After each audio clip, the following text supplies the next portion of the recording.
किसी शख्स का मेरे पास में फ़ोन आया और मेरी मुलाकात हुई उनसे, घर गया, उनके बैठ कर के बात की, बहुत परेशान थे, कहने लगे मैं आपसे बैठ कर के बात करना चाहता हूँ। हालांकि वक्त इतना नहीं हो पाता है, आना जाना कहीं हो, लेकिन अब वो बहुत ज़्यादा इसरार उन्होंने किया और चूंकि करीबी थे तो मैं चला गया कि परेशान हाल है।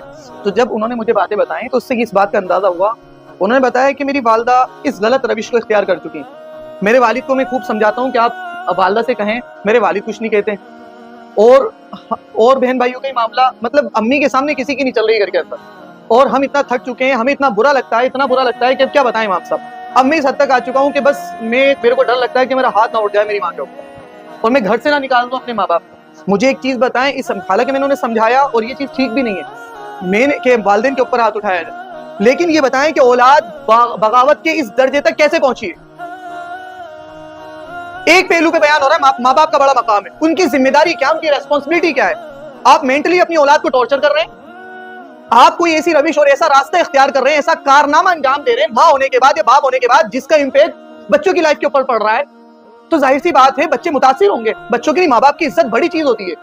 आप गलत रास्ता इख्तियार कर लेते हैं। अरे कोई किसी के वालिद को गाली बके तो बच्चे तिलमिला जाते हैं, बच्चों से बर्दाश्त नहीं होता है। चजाए कि कोई किसी की वालदा के बारे में दो बातें कहे और वो बातें उसकी वालदा में मौजूद हो, तो फिर जाहिर सी बात है बच्चे तो बहुत ज्यादा बेचैन होंगे, बेकरार होंगे। और वो समझा भी रहे तो अम्मी के अलावा घर में किसी की नहीं चल रही, किसी की नहीं चल रही। अम्मी बार बार उसी रास्ते को इख्तियार किए जा रही हैं। अब इस हद तक वो पहुंच गए कि या तो मैं मारूंगा या फिर मैं घर से निकाल दूंगा। मैंने उन्हें समझाया कि आप ना तो घर से निकालें और ना ही उनको मारें। आप एक काम करें, अल्लाह से उनके लिए दुआ करें और आप उनसे दूरी इख्तियार कर लें, क्योंकि जब तक करीब रहेंगे तो मुमकिन है कि आपका हाथ उठ जाए।